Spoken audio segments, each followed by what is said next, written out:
All right, here we go. We're recording.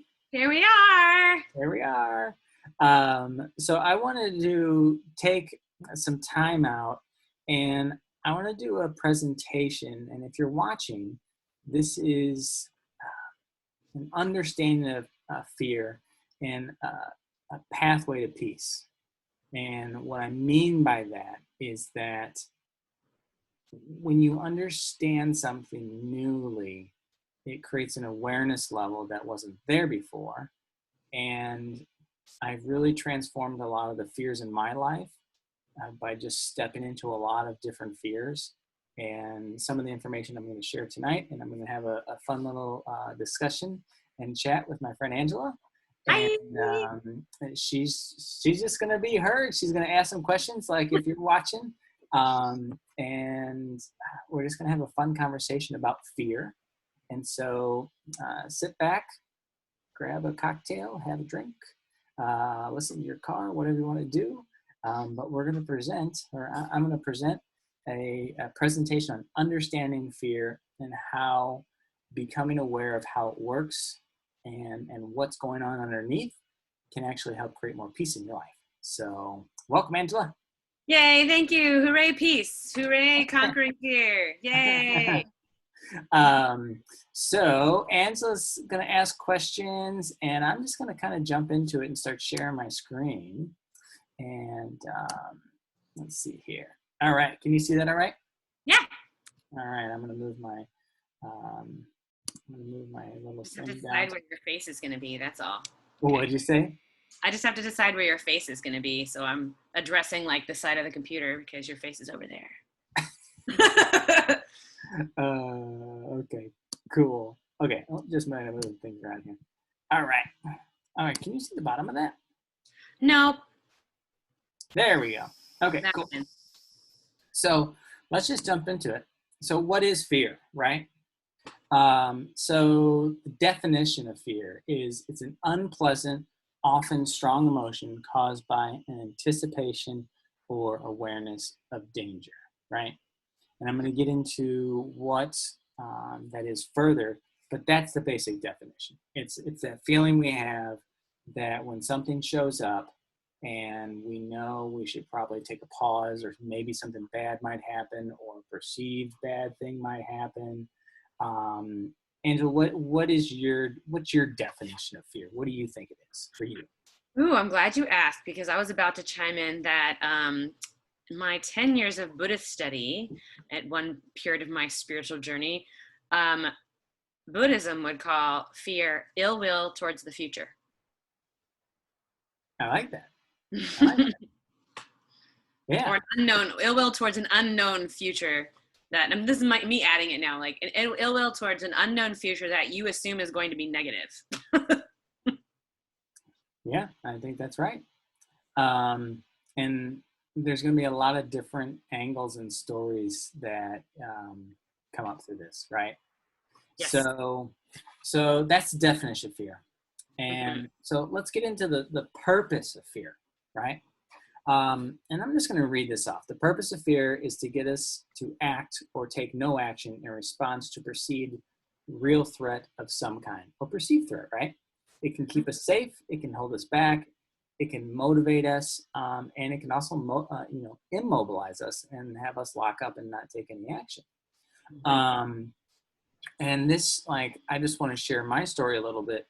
I'm a career coach, and I help people, find their purpose so they can move and transition into jobs that they really want to, or um, find something that they really care about, maybe open up a new business or start a business, or just do something in their life that they've been wanting to do, but have fears really held them back.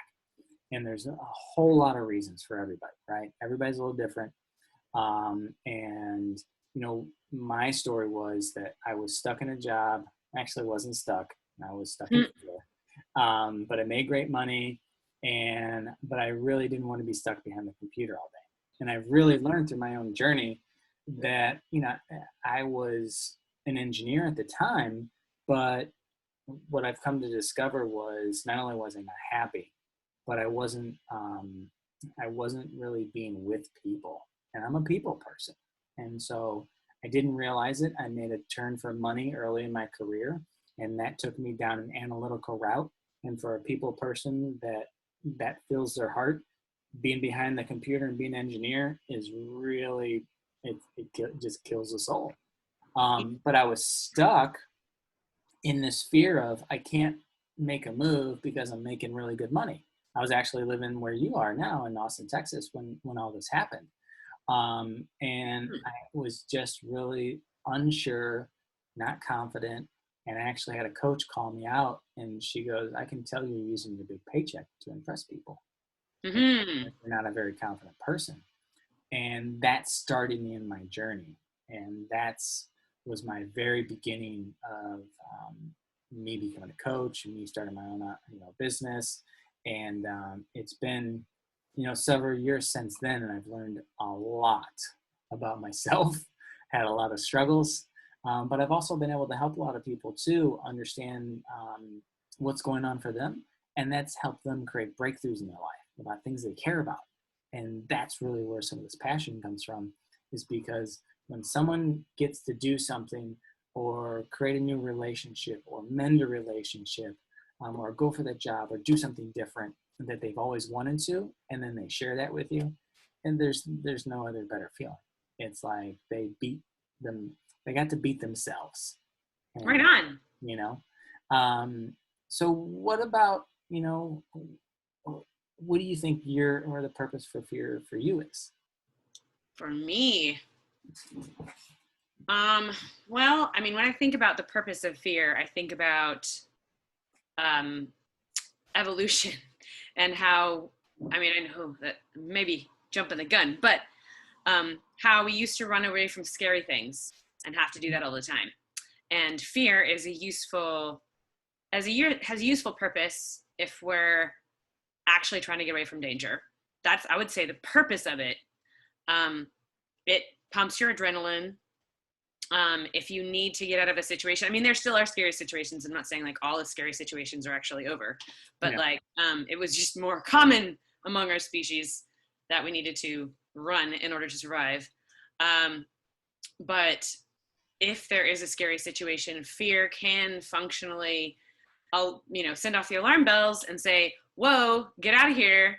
Whoa. Or like, hey, you could I don't know, this is kind of weird, fight or flight, like assessing whether you could fend off someone or if you just need to run, So I think that the most functional way that fear can have a purpose is that. But I mean, fear has shown up everywhere. I mean, fear is definitely the reason why I haven't done certain things, or why I avoid an email that I think is going to be a little nerve-wracking because one of my students' moms writes about oh, let's discuss this invoice. And I'm like, oh my God, that doesn't sound like a fun time. That's not cool. Say what? That's not cool. I don't want to talk about that stuff. Right. Well, I mean, the funny thing is that often the fear that comes up in my mind will make it into a way worse problem than actually it is. Because often all I have to do is just take a step and go, okay, just, you got to face it. You got to go look at that email. And then, oh, it's not that bad. They just wanted to make sure that they had it right. what does your brain go in a scenario like that? What's the big disaster that's, if you say something to her, or she's going to come and eat you or kill you, or what's your brain do? Ooh, yeah. It's don't want to deal with angry mom. It's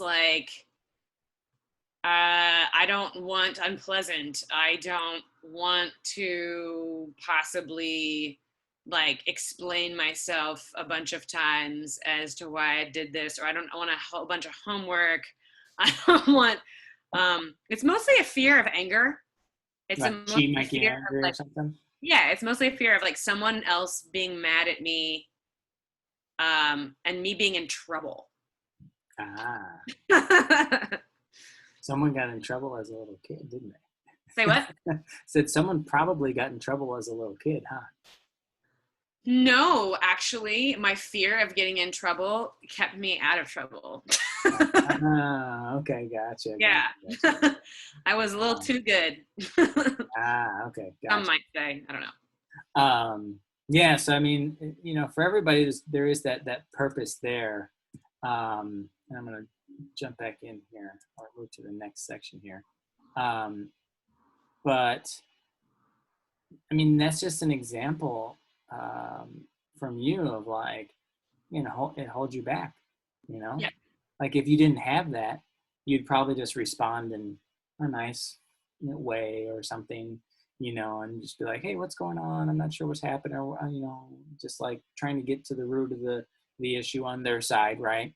But yeah, I've definitely been in those situations too, where you don't want to respond, and then you find out on the other end that nothing you thought was exactly what they were probably thinking, you know? Right. Yeah. Yeah. So, yeah. And I just Um, like unnecessary angst in yeah, my own exactly. heart and like prolonged this thing that needed to get done and like basically wasted time being afraid. Yeah. And I think a lot of people, here's what I want people to know. A lot of people think they're wrong or bad for having that.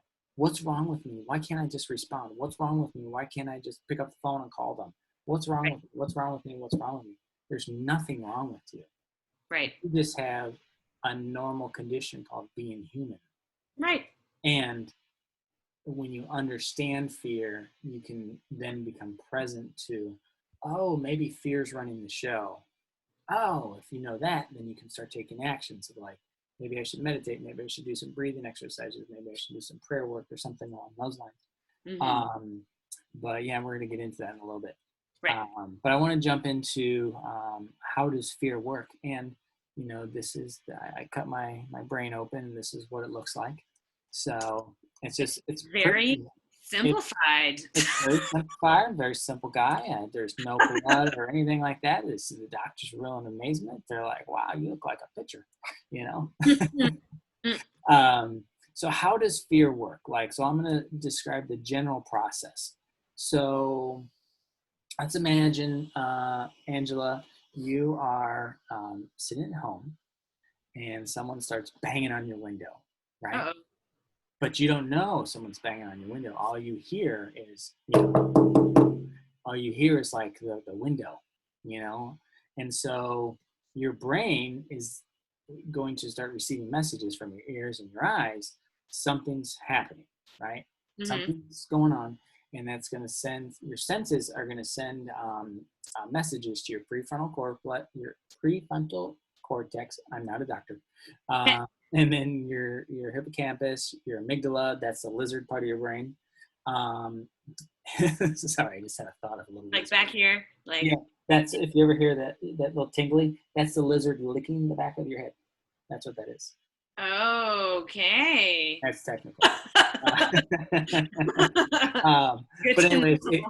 it goes to the amygdala and then the hypothalamus, and basically the process is that it goes and can trigger the fight or flight response. Or Um, freeze. what'd you say? Or freeze.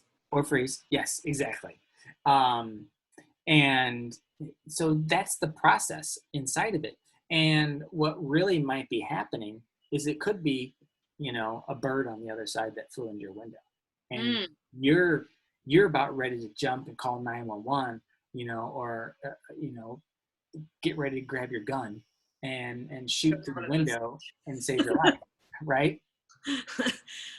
Right. Well, or like for me, it's funny. I'm just like personalizing this. I Yeah. live on the third floor, and I have a terrace along one of my windows to the outside. And so, hearing someone knock on a window from this part of the house would be highly concerning to me because that means someone decided to walk up to get on my little terrace thing. It's like open to the parking lot or whatever, and knock on my window, and that would like not be okay. That would create a whole lot of stories going on in your head. Oh yeah, Who is totally. this? What is going on? Grab my gun, call 911, whatever, right? Um, Something, yeah. yeah. And you know, like at that point, our brain starts to go into uh, uh, like creating a lot of stories to prepare us, and it's absolutely normal, and it's what's supposed to happen, right? But it can be paralyzing, especially if it's in those circumstances where nothing really is happening, Right. right? It could just be the wind that blew up and knocked something off, right? True. Yep.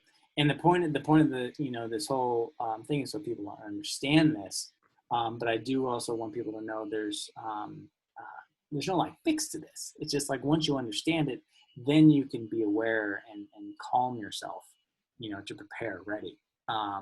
And I had a moment in my life. This is when I bought my first house, and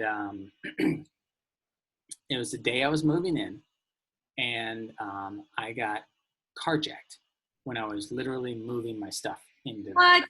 yeah. So I mean, I had a gun to my face, and he was like, get out of the car. Like I was literally in front of my house, like ready to move my first boxes in. Holy Uh, crap. What? and so I was definitely scared, you know, and I was able to presence myself and at least think things through.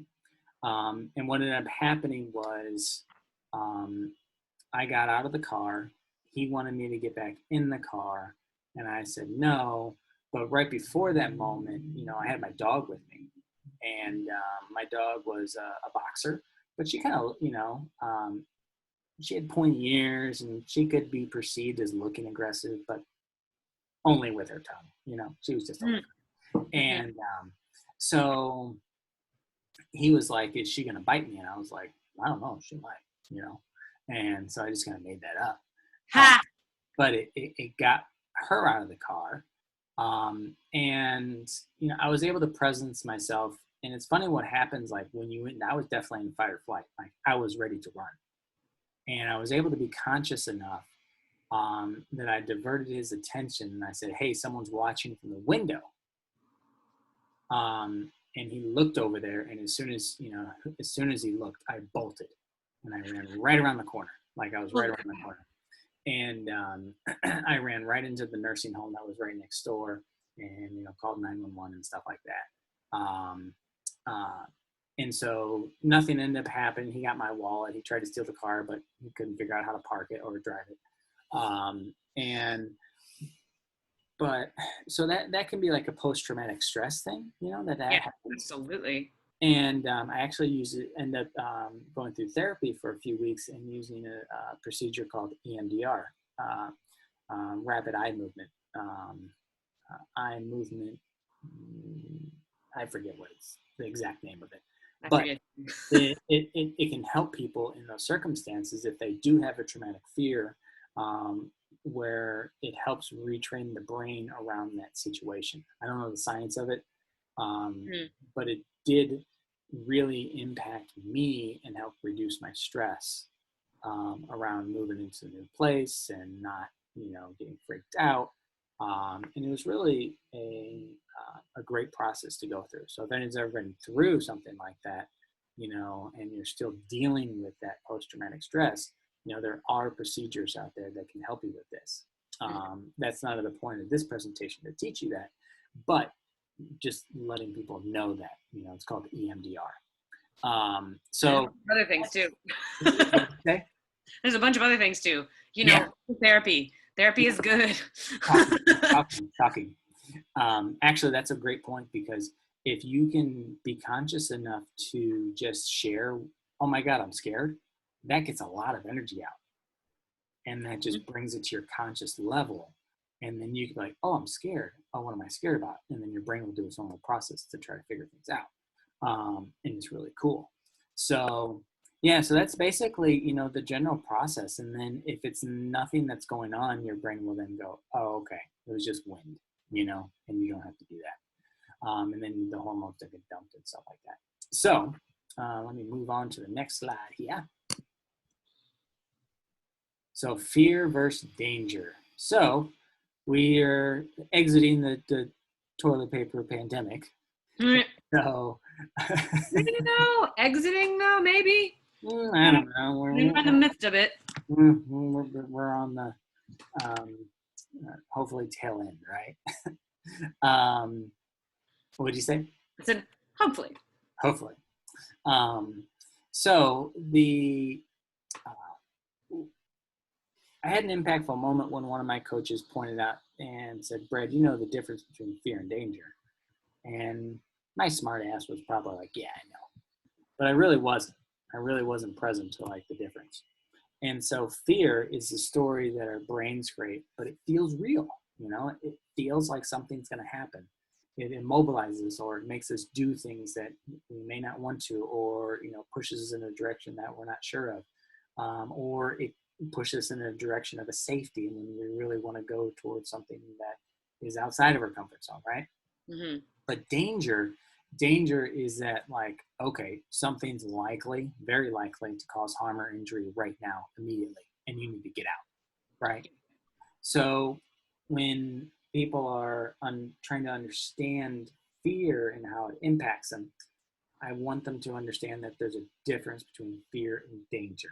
Mm-hmm. This isn't a presentation for you to think, oh, it's a dangerous situation. I could probably just not, like, I could control it. No, you should be afraid if the house is burning down. Get out, But if you're in the middle of a meadow and you're thinking about a burning house and you're really scared, that's Mm-hmm. fear, right? Yeah. So um, it's just Or one of like the, worrying if you're going to get fired or something, and you don't know. yeah, you're worrying about what may happen, right? Which brings us to what is a story, right? Yep. So whenever we're in fear, well, let me start off with this is that the way our brains work is our brains are wired to figure things out. What's missing in this scenario? I'm sure if you've ever looked at a phrase or a word and some letters are missing or some words are missing, and your brain will fill in the blanks even though they're not there, right? Mm-hmm. And it just automatically does it, and you're like, oh, that the word "the" without the e, you just think, oh, that's the, Mm-hmm. or the brown. What's the phrase with the brown, the fox that jumps over the whatever. You know what I'm saying? Oh, That like phrase. cow that something in the moon and. Yeah, but if you were to see it written out, and if it had a couple words missing, your brain would be like, boom, boom, boom, and it would fill it in, right? Well, that's what our brains do at the same time whenever there's any kind of fear or danger. It wants to create the scenario, wants to fill in the gap, like what's missing so I can be prepared and survive, right? But it usually does the most wild, absolutely crazy story and can scare the crap out of you Yeah. know? And so my goofy self, I was getting ready one morning, and I forget where I was at, but I forgot my belt. Oh no. I had my pants on, I had my shirt, and I was doing some kind of presentation or going somewhere, maybe going to like a landmark event or something, I forget. And you just got to kind of dress up, a little nicer. But I forgot my belt, right? And my brain went straight towards, what if someone pantses me? Oh. Like, this is what my brain does. It goes to the most absurd, crazy things, right? And then I go into, oh my God, I gotta find my belt. And then I caught myself. I'm an effing adult. I have not been pants since forever, like since I was a little kid. You have But that's what graduated my elementary brain. school. What did you say? You have graduated elementary school. Yeah, exactly. My brain still came up with the most ridiculous story, and it had me in fear for a moment. And I'm Mm. like, that's stupid. Thanks, brain. Well, I mean, or just like, wow, that went far. Yeah, exactly. Most ridiculous, and I don't know everybody else's, but I'm pretty sure they may not have to go pantsing stories, but it's when a dog runs out, we automatically think it might get hit by a car, and Yeah. that's a possibility, right? Mhm. But if you've got a fence in the yard and it's totally secure, you're probably cool, Mhm. So I like this quote, fear is the imagination gone wild in the wrong direction, right? Yeah. And it just happens, you know, it's just what the brain does. And if you don't know this, you're likely to beat yourself up. What's wrong with me? Right. Why am I thinking I'm going to get pantsed? I'm Right. a 40-year-old man. Like, who's pantsing you nowadays? Right. I I mean, may argue that my life might be a little more exciting if people are pantsing me every once in a while. but also, like, who are your coworkers? If like people are pantsing you, like they need to go graduate from elementary school. Like, I think you know, I may actually want to find some coworkers like this. This would probably be cool. you do you, man. You do you. Need some more excitement, right? So, okay, let me get into the next slide here. All right, so then I want to share like the cycle of fear. So you have an event, right? Something happens, an action, a knock on the window, you forget your belt, and then you have a thought. And this is where it all starts. You have a thought, and then that story gets created or gets recalled from our past. And it's like, oh my God, last time I forgot my belt, someone pantsed me 30 years ago. I can't forget my belt ever again. Good Lord, if anybody ever sees my underwear, you know, So the me. world, the world will end, right? And then from there, like emotions happen, and then we react automatically, or we can choose to respond if Hmm. we've been practicing, being conscious about what's going on. And Hmm. then from there, we can choose to take another action, or maybe another event has already happened at that point. And Right. the cycle just happens, and it can be like a downward spiral, and it can really lock you in. Oh my God, the boss closed his door. We're all getting fired. Right. Yeah. In actuality, he might have just had a fight with his wife, and Right. he just needs some time to process something. Right. You know, Who knows? Here's a horrible tip for anybody if you want to screw with your coworkers. No. As you leave on Friday, say, "Are you getting fired? Have a good weekend." I heard that joke years ago. I thought that's great. That's um, awful. yeah, it's horrible. It's awful. But that's the basic, the cycle. There's, event and action. Then you have this thought. Then the story gets created. Then we can live inside of that story, sometimes for years or months or way too long. Yeah.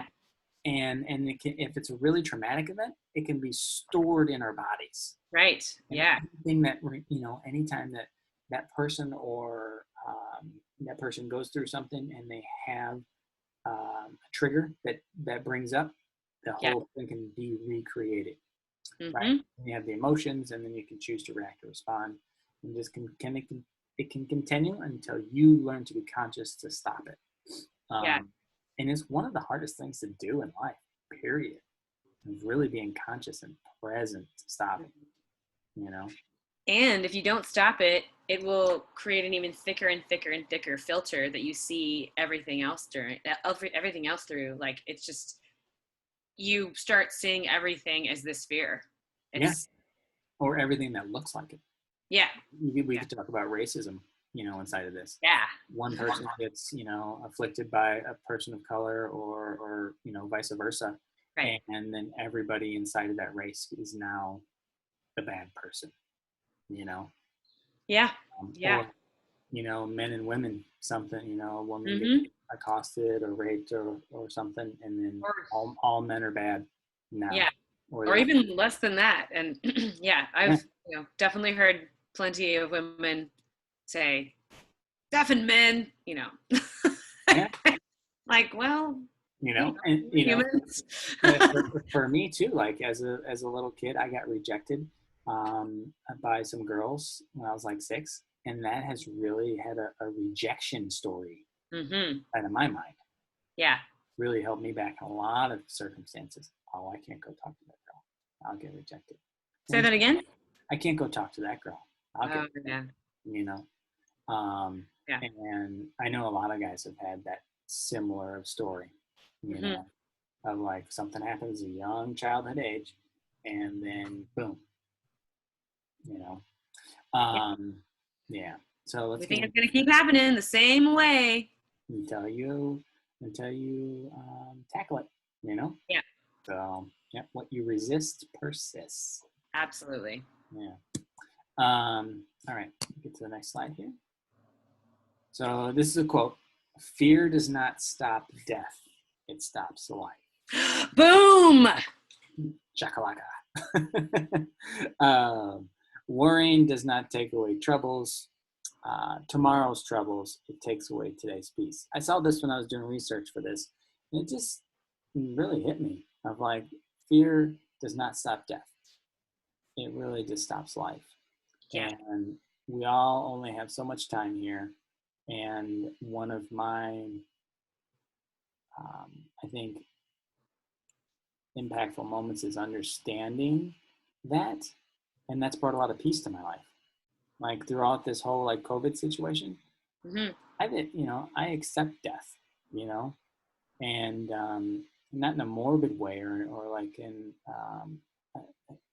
a weird way, but like as a part of the process. yeah, Like there's a beginning, middle, and end, right? And I think a lot of people really resist this end part, and the more you resist it, it's going to have control over you. yeah, But as soon as you accept it, then it really opens up a pathway to be um, more peace. And yeah, pretty cool. yeah. So, And to piggyback on that COVID thing, like I think it's possible to be careful and choose your actions, be logical about it, but not be dominated by a fear mind response.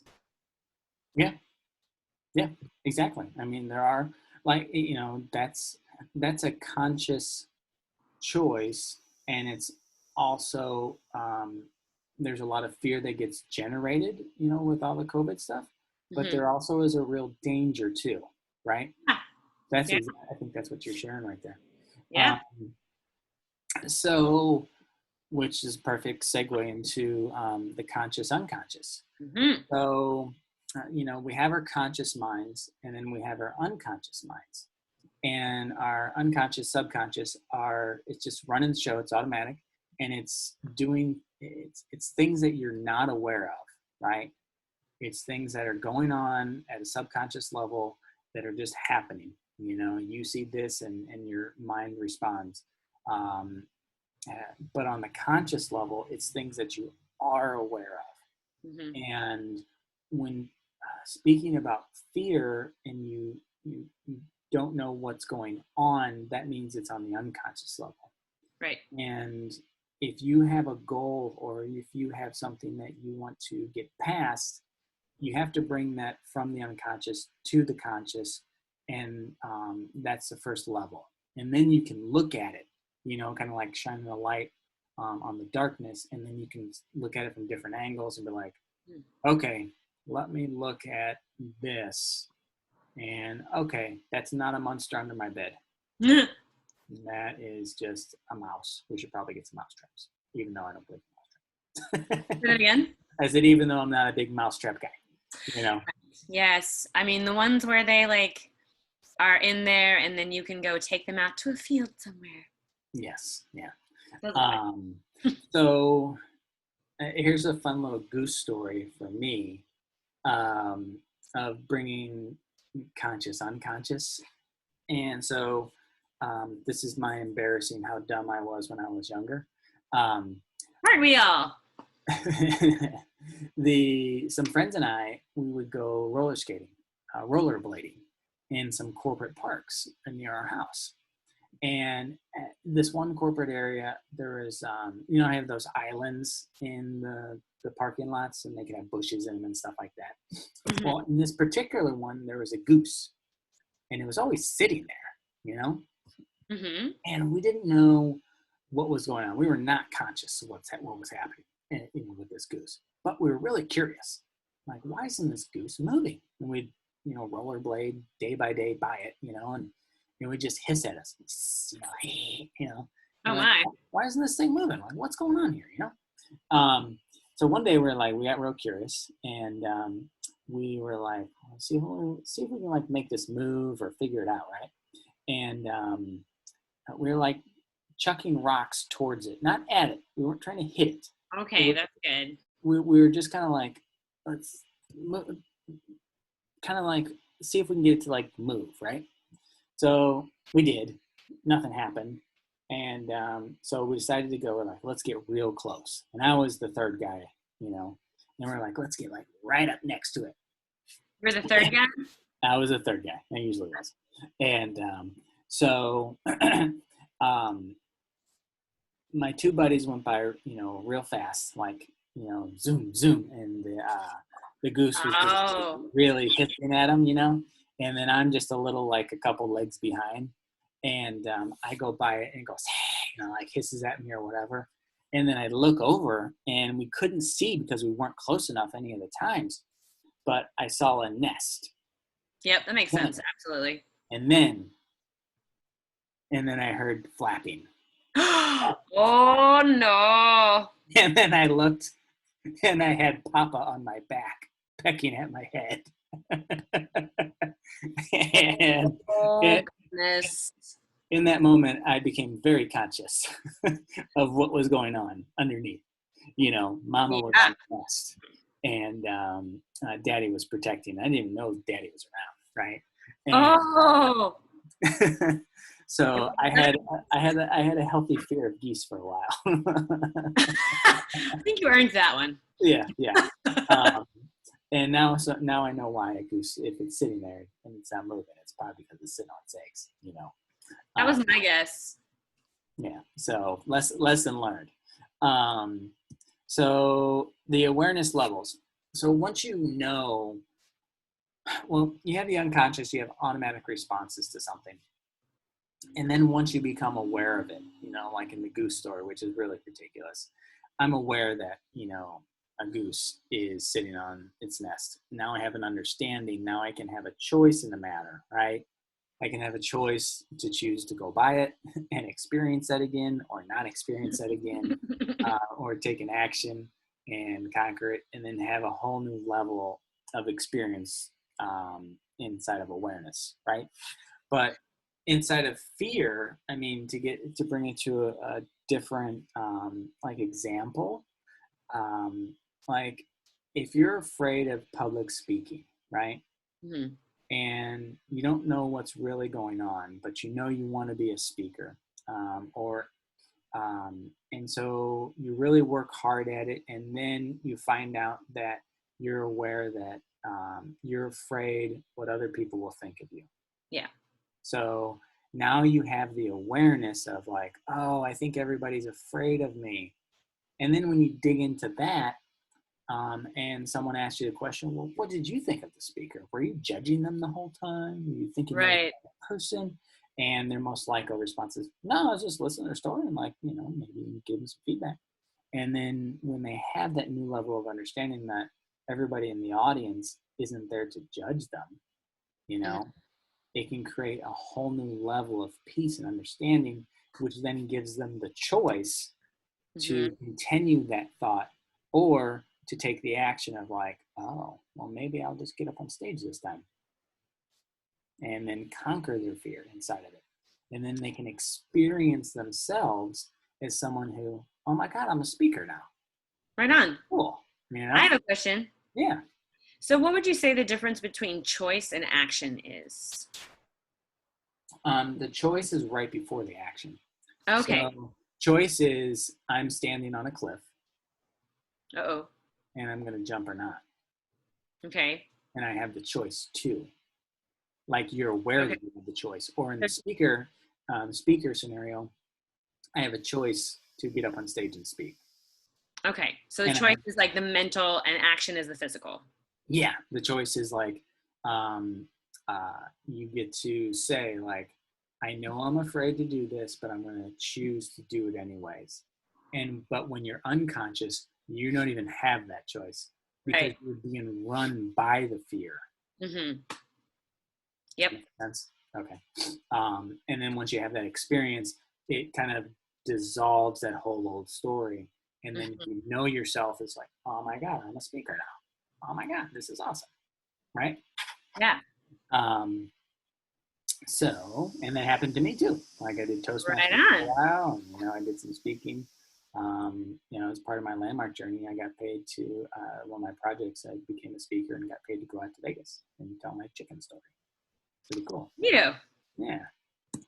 Um, so let's get into choice, right? So, but one of the things in understanding choice is like, it just doesn't happen automatically, right? You have to actually put some intention in behind it. And there are Mhm. some tools and techniques that have been helpful for me. And meditation's been very helpful.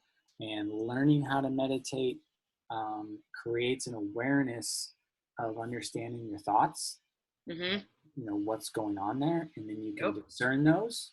I also think prayer is a very powerful way to understand and have choice. Having reflection from a coach or a counselor or maybe a good friend. um, and then anywhere where you've been stopped by fear is usually the culprit. What I mean by that is now you have a new level of awareness of understanding what fear is just by listening to this and going through this. Anybody that's watching, you can start to understand that, like, oh, now I know I'm being run by fear because I'm stuck inside something. Mhm. And that can get you a place of choice, right? Yeah. um, and um, Before we jump into the other part, what are some things that you have learned that have given you choice inside of? I mean, because you're a singer. Yes, I am. Yeah. Um, so I talking about like techniques, like kind of how I've become aware of myself and like to facilitate choices, Yeah. basically. Yeah. Okay. Well, I've been meditating for a really long time. And that's definitely been very helpful. It has definitely helped with a lot of insight um, that I can use to help um, direct me. Um, yeah, one of the meditation tactics that I use is called noting. And so it's particularly useful with strong emotion because strong emotion can feel overwhelming and it can just overtake you. And fear is one of those emotions. So when I'm meditating, whatever is the strongest, I mean, this is just one thing I do. This is not the only way I meditate, but if I'm being plagued by some really strong emotions, I will sit down and go, okay, who's showing up first? It's like anger, anger, anger. And in my mind, I will just note whatever I'm feeling. And if I get distracted, I'll be like, oh, distraction, distraction, distraction. Oh, let's get back to this. Apparently, it's like not as big of a deal anymore. Yeah. Okay. Ooh, fear, fear. Because of course, like the things in here like morph and like one thing goes like, oh, you're not angry anymore, but now you're afraid. Okay, now you're frustrated, and it's just like swirling around, and it's a mess in there sometimes. And so sitting down and just noting what the strongest one has really brought a lot of clarity. And usually, if I'm particularly emotional, I will do this for 30 minutes, and by the end, I will feel like I have processed a lot of it, and there's not anything like to do, but to just see it and even just the act of seeing it helps it not be overwhelming. I mean, maybe you're still kind of overwhelmed, and maybe there are people that do this and they're still overwhelmed at the end of it. But in my experience, I always feel less overwhelmed. I always feel more clarity. I always, usually during a meditation session, if I'm not aware of what I'm angry about or what I'm fearful of, usually I'll start to get a good idea of what I am afraid of or what I need to deal with or whatever. Yeah. So that's been the big one. I would also add in there journaling too. Is Ooh, yes, I journal hardcore, man. Yes. a good technique as well, because I think um, uh, it goes to the idea of like letting out that energy, you know. Yes, absolutely. And when you get to process some of those stories that are like, going back to my pantsing story, like Mhm. that's so ridiculous. I don't need to journal it because it's like it comes out for me, But whenever you get to write something out and then read it, it's a reflection back to you, and then you process it differently, and it makes you aware Mhm. of something, and then you can choose, differently from there. Yeah, It's pretty cool. absolutely. Um, One of the questions I like to share with people is like, what is it that you're really afraid of, or what is it that I'm really afraid is going to happen this moment? Hmm. And that sometimes that the answer will come up right away, or it can take a minute to really process. And then when you're present to that of what that really is, then you can choose, right? And sometimes it's something really ridiculous, and sometimes it's a real concern or fear. um, but at least you'll know, and you can choose which way to go from Yeah. there, right? I uh, actually have a good story about that. yeah, what? Share. Yeah. So when I first moved to Austin in 2005, I was dealing with probably the biggest depression that I've ever dealt with. And I started singing at a church, Yeah. called a church job, because I'm getting money and getting paid. And I'm a soloist at that church. And for a variety of reasons, I was dealing with depression. And if you don't know this already, how you feel affects how you sing. So I would I say was probably. not singing very well Yeah. at this time. And I was not proud of it. And there was a huge fear in the past before that of like not singing well, because it's like a part of my identity is like I'm a good singer. Like I can't not sing well, because then like that's terrible. Like that's like that can't happen. Can't happen. Well, I was singing not well. Like my identity was being shattered. And I was there was one particular day when I tried to I tried to have humor about it. I was trying, that's one of the ways that you can kind of dig out of the depression hole, is to make yourself laugh. Yeah. There was one day when I absolutely definitely knew that it was like the worst performance I had ever given of any song in my entire life. Um, and I went back into my little office and I thought, well, that was the worst I'd ever sung.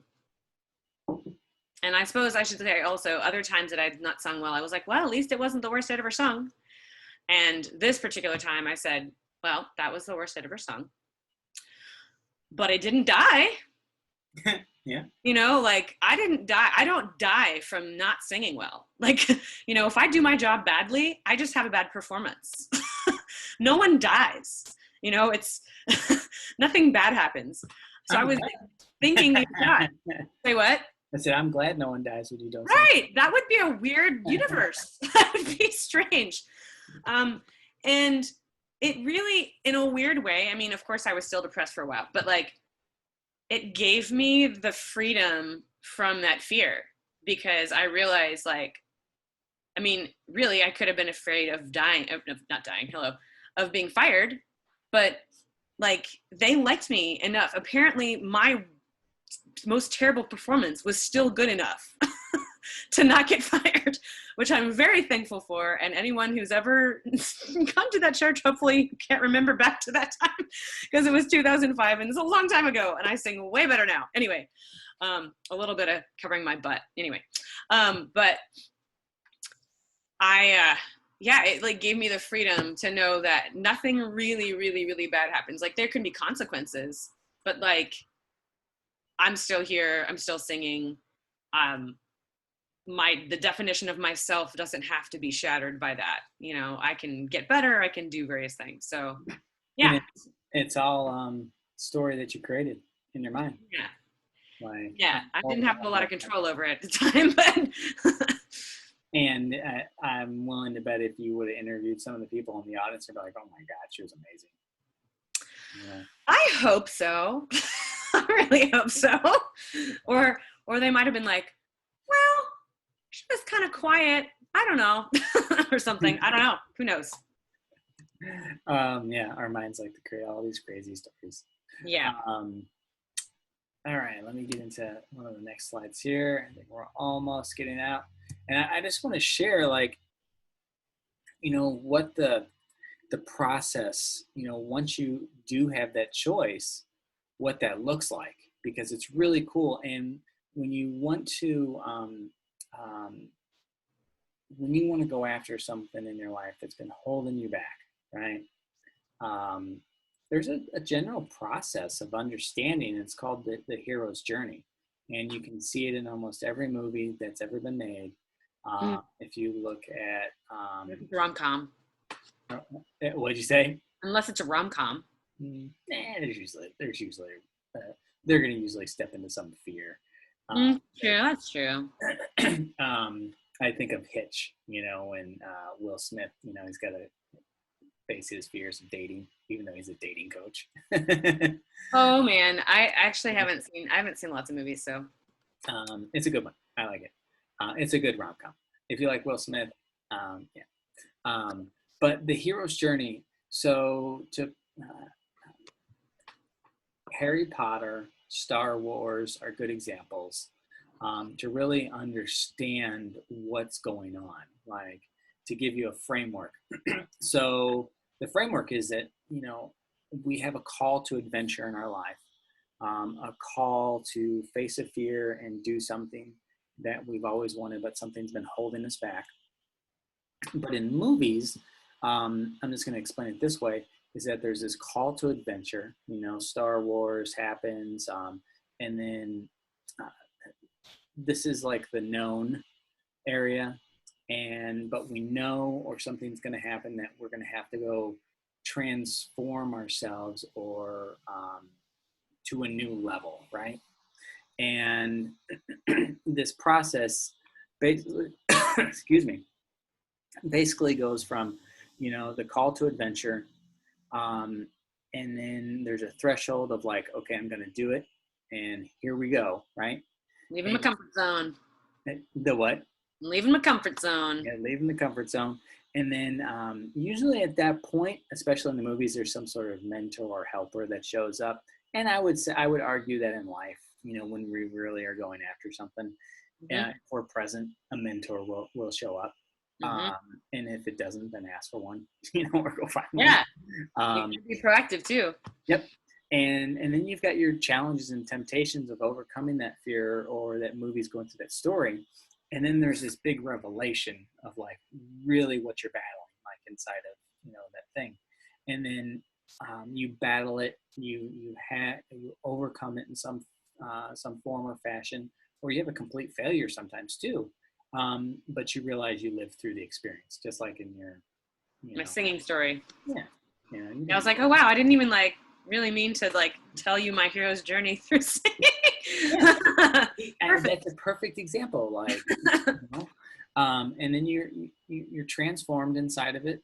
Then you go through this like little atonement, and then you want to start and return to back to the normal life. But you've got a big gift, and you've got a story to share with other people. You know, Hmm. And so for me, when I left the corporate world, I've had this huge scary thing, and then I finally left, and then I left, and I found that there's coaches and mentors and people that wanted to help along the journey. And what some of my biggest fears in death and rebirth is like, I'm not going to die. You know, Hmm. I used some money. I had so many great, wonderful experiences, lots of bad and horrible ones too. But I'm still here, and I've really gotten to transform from that non-confident person that didn't know how to speak up to someone who knows how to speak up for themselves now, Sweet. and run my own business and help people along the way. And then that's the story that I get to bring and share, because it's really cool once you understand that you don't have to be run by something that you actually have control over, but you didn't Hmm. know was actually controlling you in the past. Yeah, you have a And choice. yeah, you definitely have a choice. Um, so that's the fear presentation, understanding fear to a pathway to peace. Because once you understand it and you can go through it, it I am um, probably have the most level of peace I've ever had in my life. I still have trials and tribulations, and I'm still dealing with things and understanding, myself at new levels. But I have a deep sense of like not worrying about things, even in this COVID situation. You Hmm. know, it's a whole new thing for the world. But I look at nature and I'm like, the grass is still growing. Worst Birds comes are to still worst. singing. Birds are still singing. Worst comes to worst. I will go grab a tent and live on the land and learn how to, figure out how to eat and shoot squirrels and stuff, Um, Farm I hope, yeah, farming. How, what a concept, right? a garden. And, but just having that level of like peace doesn't have me concerned, you know? It's like, yeah, there's things to deal with and maybe some things I don't like. Um, but there's not an anxiety, where I'm losing sleep. I'm kind of looking at like the roads are actually kind of nice to drive on right now. They are.